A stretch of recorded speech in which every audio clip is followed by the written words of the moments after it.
കേരളത്തിൽ വരും ദിവസങ്ങളിൽ ശക്തമായ മഴയ്ക്ക് സാധ്യത. ചൊവ്വ, ബുധൻ ദിവസങ്ങളിൽ ഒറ്റപ്പെട്ടയിടങ്ങളിൽ ഇടമിന്നലോട് കൂടിയ മഴയ്ക്ക് സാധ്യതയുണ്ടെന്നാണ് കേന്ദ്ര കാലാവസ്ഥാ വകുപ്പ് അറിയിച്ചിരിക്കുന്നത്.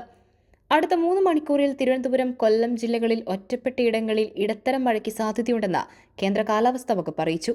അതേസമയം വ്യാഴാഴ്ച തെക്ക് കിഴക്കൻ ബംഗാൾ ഉൾക്കടലിന്റെ തെക്കൻ ഭാഗങ്ങളും അതിനോട് ചേർന്ന തെക്കൻ ആൻഡമാൻ കടൽ എന്നിവിടങ്ങളിലും മണിക്കൂറിൽ 35 മുതൽ 45 കിലോമീറ്റർ വരെയും ചില അവസരങ്ങളിൽ മണിക്കൂറിൽ 55 കിലോമീറ്റർ വരെയും വേഗത്തിൽ ശക്തമായ കാറ്റിനും മോശം കാലാവസ്ഥയ്ക്കും സാധ്യതയുണ്ടെന്നാണ് അറിയിപ്പ്.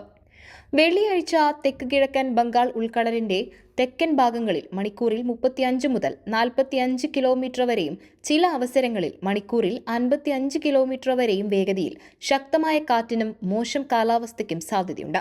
മേൽപ്പറഞ്ഞ തീയതികളിൽ ഈ പ്രദേശങ്ങളിൽ മത്സ്യബന്ധനത്തിന് പോകാൻ പാടുള്ളതല്ല. അതേസമയം ഇടിമിന്നൽ ജാഗ്രതാ നിർദ്ദേശം പുറപ്പെടുവിച്ചിട്ടുണ്ട്.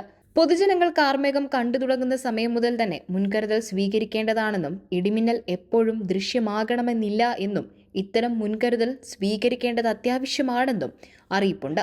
ഇടിമിന്നലിന്റെ ആദ്യ ലക്ഷണം കണ്ടുകഴിഞ്ഞാൽ ഉടൻ തന്നെ സുരക്ഷിതമായ കെട്ടിടത്തിനുള്ളിലേക്ക് മാറുക. തുറസായ സ്ഥലങ്ങളിൽ തുടരുന്നത് ഇടിമിന്നലേൽക്കാനുള്ള സാധ്യത വർദ്ധിക്കും. ഇടിമിന്നലുള്ള സമയത്ത് കുളിക്കുന്നത് ഒഴിവാക്കുക. ടാപ്പുകളിൽ നിന്ന് വെള്ളം ശേഖരിക്കുന്നതും ഒഴിവാക്കുക. പൈപ്പിലൂടെ മിന്നൽ മൂലമുള്ള വൈദ്യുതി സഞ്ചരിച്ചേക്കും. ഇടിമിന്നൽ ഉണ്ടാകുമ്പോൾ ജലാശയങ്ങളിൽ മീൻ പിടിക്കാനോ കുളിക്കാനോ ഇറങ്ങാൻ പാടില്ല.